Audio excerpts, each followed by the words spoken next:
Hello, everybody. My name is Jeremy. This is Red Means Recording. And today I want to walk you through what's probably going to be the fifth and final patch with the series I've been doing using the Morphagene to play back samples from Native Instruments Playbox that I made in another video, using that as a basis for a patch, and also focusing on getting to know and perform with the Analog Rytm Mark II, which is a new addition to my studio.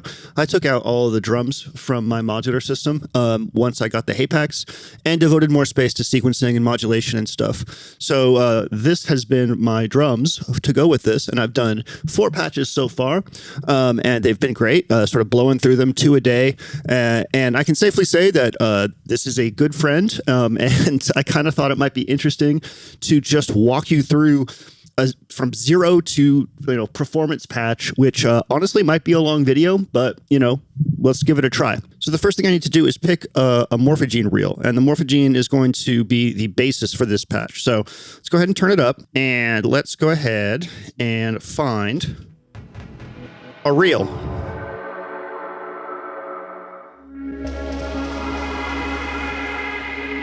On these, I have multiple Playbox things, and what I want to do is find one that has multiple things to use in it. So what I mean by that is each Playbox sample chunk is like one splice in the Morphagene reel.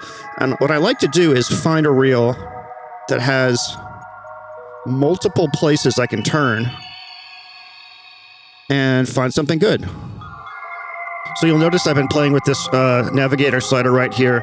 This is the volume of the Morphagene. I have it plugged directly in there, so I can adjust that as I perform and balance it.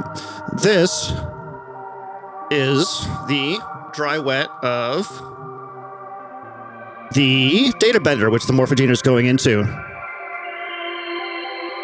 And then here is the dry wet and shimmer value of the Starlab from Strymon, which the Morphagene is running into as well. So I have a lot of control over the Morphagene's output right here. Just trying to get a sense if this is something I want to work with. Ooh, I like that a lot. That's great. This patch is the one I have been working with for this whole time, and as we go through, I'll explain to you what's going on a little bit more in depth with it. With the way that this particular rack works, I generally have a basic normal patch coming out of the hapax, which means that my route from sequence to the voices, and then from the voices into their appropriate VCAs and filters is set. And then from there, I choose which effects they go to. And so when I say that I already have a patch set up, I've already decided that certain things go certain places, so that I can just sit and play. That's pretty cool. Okay, so I need to figure out what key this is in. I'm going to go over to a blank patch up here on my peak. You can't see it, but it's up on top of this rack. This is probably going to be the next step, just figuring out what key we're in.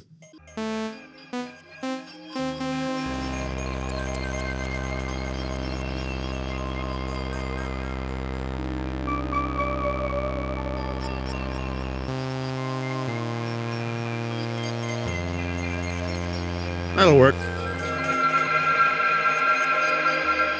Perfect. Okay. Next, I have to pick a tempo. So I've been doing, let's see, 90 BPM, 100 BPM. I think I did something that was like 120. I kind of want to do something like drum and bass speed here. So let's throw up to 170 on the hapax. And now we're going to get a little tiny beat going over here so that we can get a sense of how this might feel, and then start picking our next voices and our next things that we're going to do.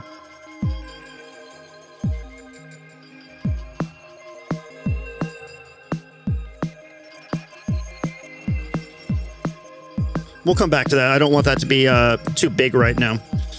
The next thing I want to decide is what am I going to do with the peak, since the peak is the most sort of like wide-ranging voice that I have in here.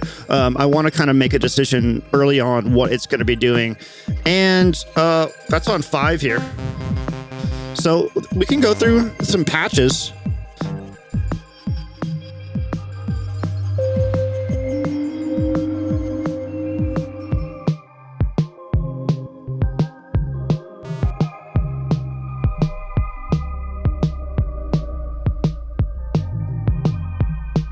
That's a good sub bass.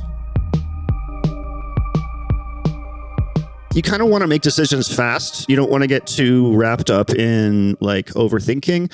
But my thought here is that while that sub is really, really good, if I commit the peak to the sub, then I don't get anything that the peak can do. Like I like to be able to play like the cutoff frequency on this and stuff like that. And I worry that the sub might not be the best thing. Let's just do it. First pattern is going to be just this static on the tonic. So the tonic being the root note of our piece. That's always my first pattern, is try to create something sort of like sparse that speaks to the tonic. Next, I'm going to go over here to the 4MS ensemble oscillator, an amazing friend in this case. I discovered in the last piece that I did just how disgusting this thing can get. And I'll show you what I mean. So that's on 3.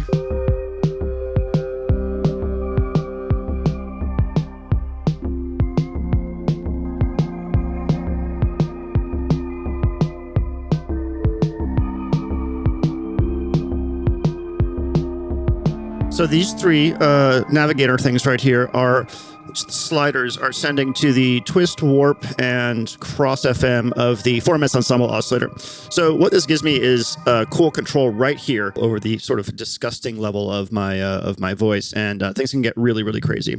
Now at this speed though, I need to slow down the modulation coming from here. So I'm going to go ahead and do some chains on the first 3. I'm going to do slow ups and downs. Like I think 8th note is probably the highest that I want to go, just because like I want this to have a bit of a rolling feel to it as opposed to like it just hit you in the head feel. And these up and down ramps at different rates will help with that.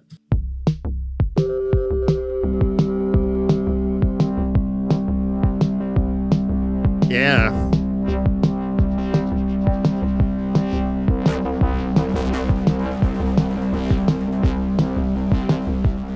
That's great. So that's running through the Imitor Versio from Noise Engineering, which is right here. It's also running through the Zager-Zeb filter. So it's oscillator into the Zager-Zeb filter, through a VCA first. And then that is going into the Imitor Versio. So stereo filter into a kind of, textural delay, which is where we get that swarm feeling from.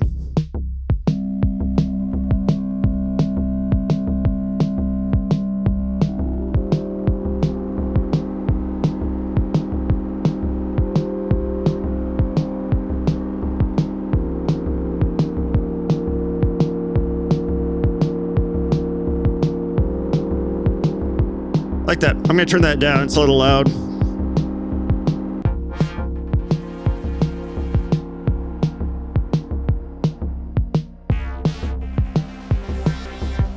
See how cool that can get? And just like, I can just transform the whole thing. For our drums, I'm going to build up this pattern, and I'm going to build up this kit. Right now, we're just using the kick and snare.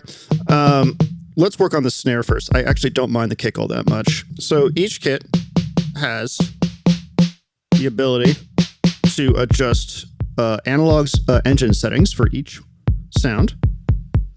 And that's what I'm doing right now.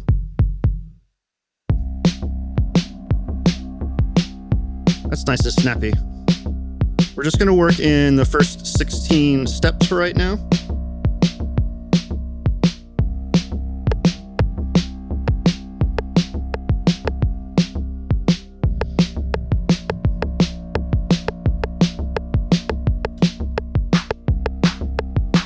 And I'm actually really, really liking the default analog sounds for this. I need to go into my distortion settings in the thing here and change our reverb to pre-reverb, so we get a little bit more reverb when we send things to it.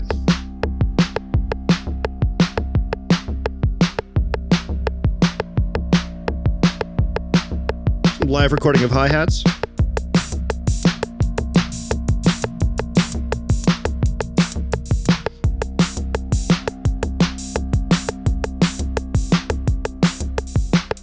I'm going to fix that. So track here. Actually, here. You can hear the velocity sensitivities actually there. So you automatically get a really nice organic feel, which is very nice. Now I'm going to add some ratchets to this one.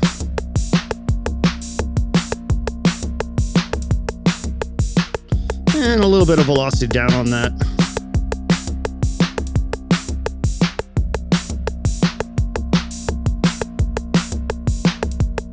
Let's go to our little rim shot here, add some reverb. Yeah, that's pretty good.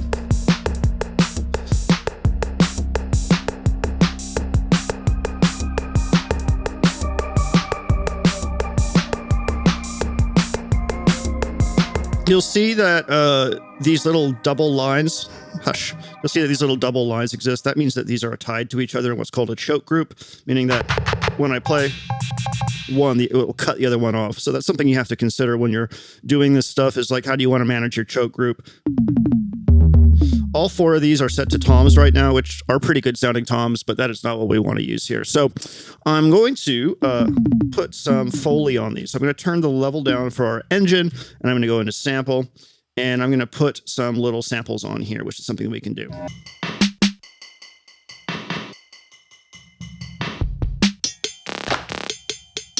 I'm really digging these metallic sounds. We'll give those a try.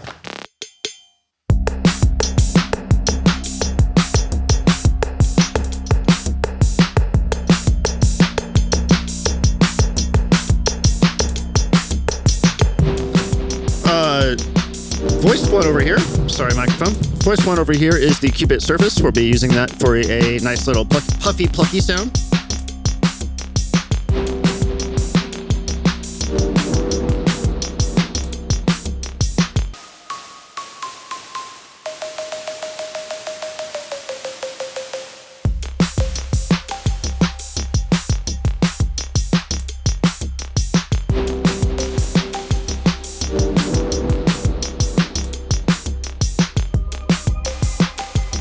So again, setting up that really simple bass pattern.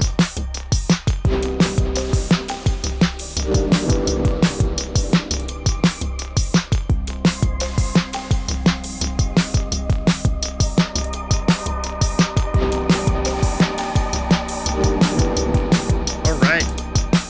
Track 2 is the Laquelic Iteratus Persido.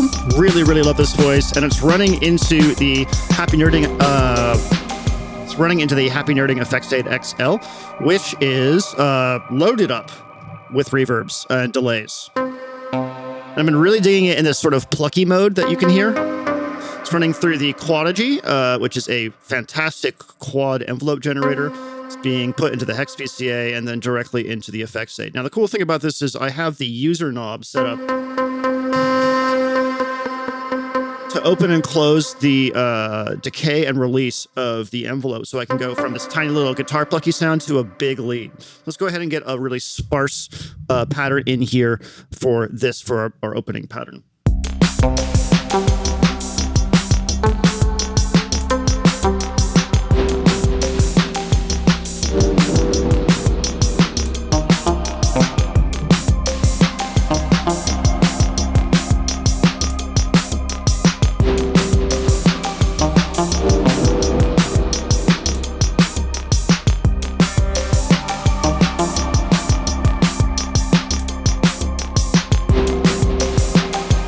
All right, that's great. So what we're doing here is we're building up our initial pattern, making sure that we have the right voices, selections, and things, so that when we start to make the new sections in our sequence here, we just kind of get to play it like it's a DAW almost. The next thing, the last voice I have to worry about is braids, and it is running. What is it running into? It's running into the Polaris filter and then into the Electus Versio from our friends Noise Engineering.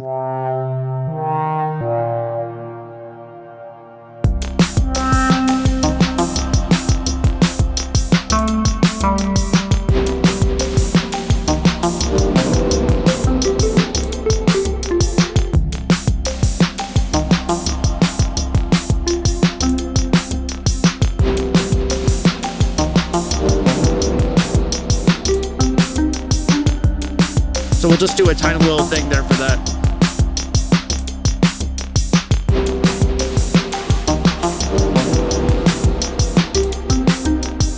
Okay, so the next thing I want to do is I want to make my next sequence in the hapax, which is going to be harmonically different. It's going to have like a different chord progression, a different feeling in that way. So let's do that next. All right, so I actually changed the sound of our bass to this. It's a thing that I made a while ago, and it has a filter sweep on it, which is going to be really important. I want to be able to reach up and change the excitement of that sound. Otherwise, I don't have as much to perform with. So that's something you should keep in mind. What's the range of tonal possibilities that your sound has, and how are you going to reach for it while you perform to increase and decrease your excitement level? Let's go down to our next set of patterns, and I want to make sure that these are all 8 bars. That's going to be my phrasing here. Sometimes I'll work in 4-bar chunks, but since we are working at such a fast tempo, 8 bars is really going to be the bare minimum for me having the expression that I want for a thing. So I'm going to turn this back up again.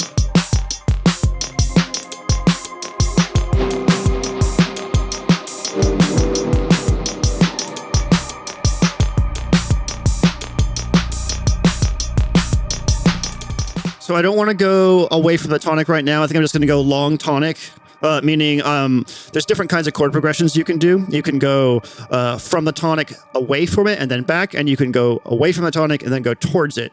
And I want to start by starting on the tonic and going away from it.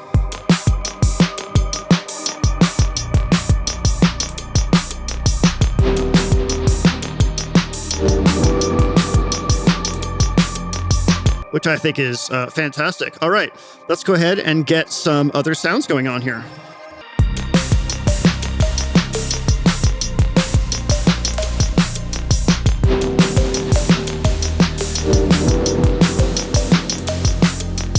That's the surface. I really, really love the, it's like, I don't know, about 1 o'clock, maybe 1:30 on the model dial. It's this puffy, chiffy sort of percussion sound that I just really, really love in almost every single context, and that's what we're using here. All right, next up, let's get our ensemble oscillator going.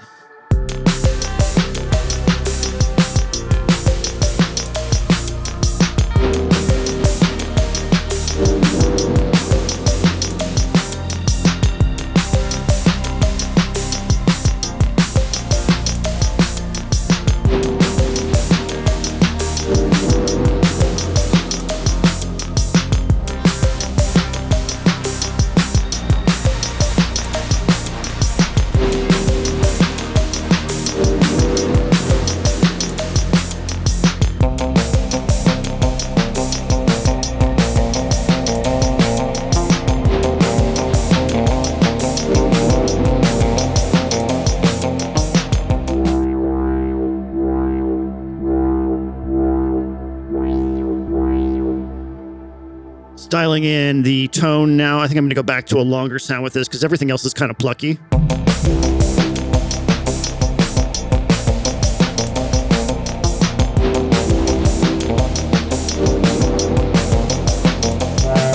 And now with that, we can go back and forth and test our original sound.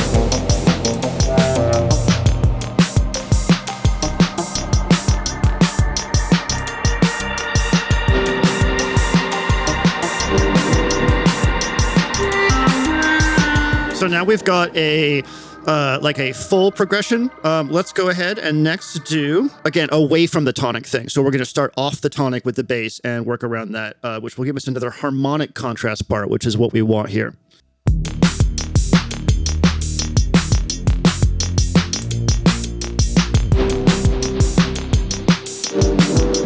That's cool. I like that.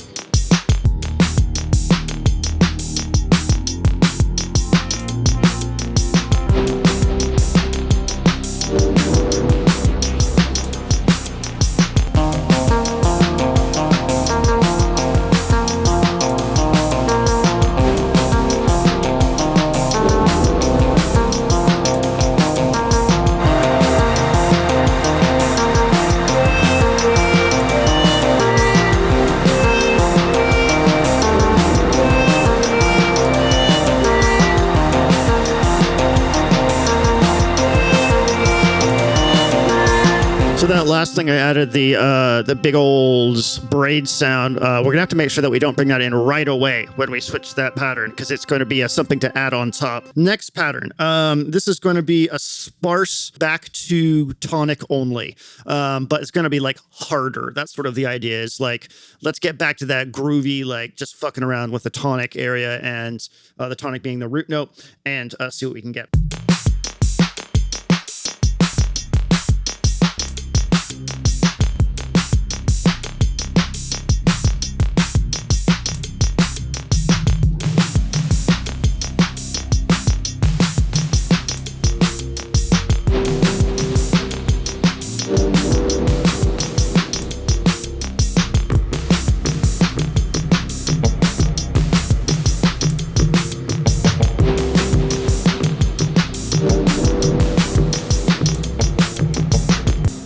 And then one last pattern. This one's going to be like big, full on. Everything's going to be like just going. And yeah, let's do that. And then we're going to make scenes on our drum machine. And then that will be pretty much it. I'll probably put the performance on the next channel, the other channel, the second channel, RMR Ambient with the rest of these. Yeah, we're obviously nowhere near done yet, but I just wanted to let you know what we're going to be doing next.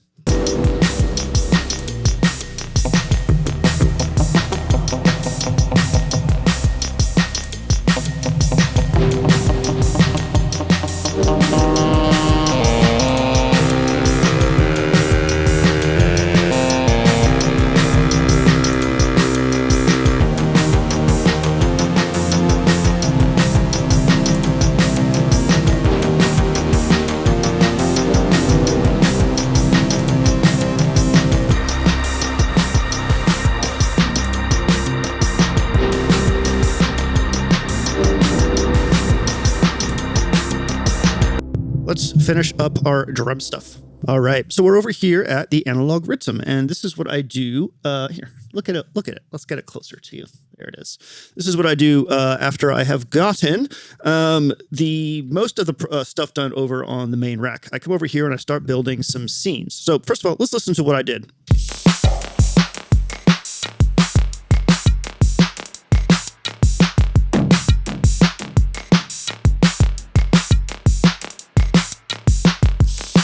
So that's our main pattern. That's our kit. We have kick, snare, little effect sound, clap, this distorted stab, this perk, bottle, and a gas. Hi-hats are fake crash, which is actually someone like opening a soda, and this little fun thing. So got a lot of syncopation, got a lot of stuff going on, and I'm going to save this as a kit. The great thing about the Analog Rytm is that every pattern can have a completely different kit. It's kind of amazing how fast it can context switch. Okay, so what are scenes? Well, scenes are one of the ways that the Analog Rytm allows you to perform in real time, which is really, really fun. These pads change context depending on what you've pressed up here. So mute is mutes, obviously, which is very useful. Chromatic lets you play the pads in chromatic mode. Perform, which I'm not going to show you, is a way of doing like macros per pad where it's velocity sensitive, as you can see, which is actually pretty cool. Coming from the Octatrack and the Machine Plus, I really like being able to just reach over, tap a pad, and have full transformative control over like the whole sound. And I'll show you what I mean by that in just a second. This is a scene right here. This is going to be our like default scene, what we're hearing already. So everything's going to be that way. We're going to make our second scene here small. So the way this works is now that I've entered scene edit mode, I can go through each track and lock parameters to this scene. Now you only get 42 locks amongst all your scenes. So you have to be kind of like careful on how you do this because you could run out real fast. So let's make a scene and yeah, let's just kind of have some fun with it. I like to do like a small scene where things are kind of brought down a little bit more like tiny. So that's what we'll do with this. So I listen to the pattern, I listen to what's taking up space, and I try to make some decisions based on that. So I can go over to my hi-hats here, for instance, take the filter, and that will help quite a bit in making this smaller. So that's going to have a pretty big effect on our scene.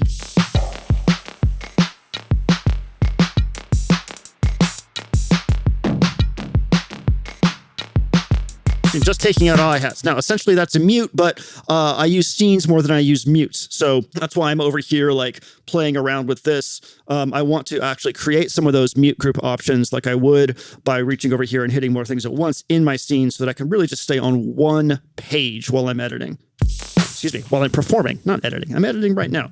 This scene, what do we want to do with this scene? Well, I'm thinking we make things kind of like lo-fi and distorted. So let's start doing that. I'm going to start with our kick drum. I'm going to go into the filter for our kick, or I'm going to change it to a high pass. Oh, I'm not in scene edit mode. Sorry. Hold down scene. There we go. Come over here. Great. Change this to a high pass filter. Turn this down a little bit. So that's 2 locks for that. Just got to keep that in mind. We're going to go up to our hi-hat. And we're going to, again, take that down a little bit in terms of its filtering. Like that. Same thing with this one. Go back to our kick drum. And let's distort it.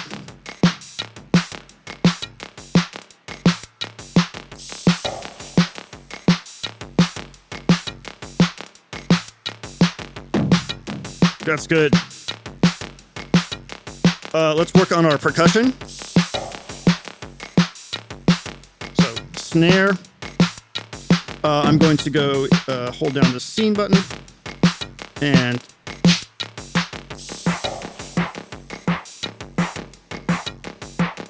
that's pretty good. So now I can go from this to this.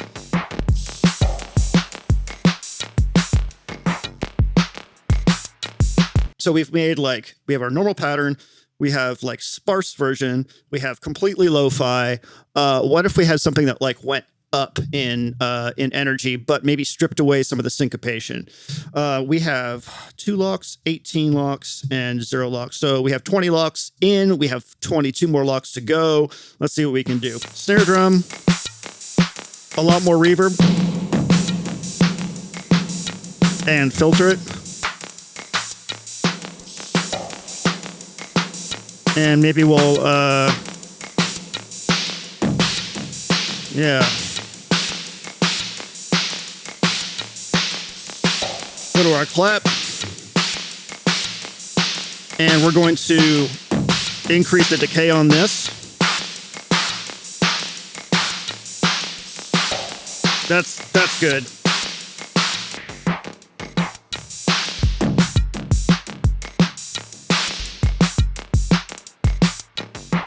I think that's good. I think I can perform with those 4 scenes. Project, I am going to do one more pattern. I'm going to do like a halftime pattern. And I'll show you what that means.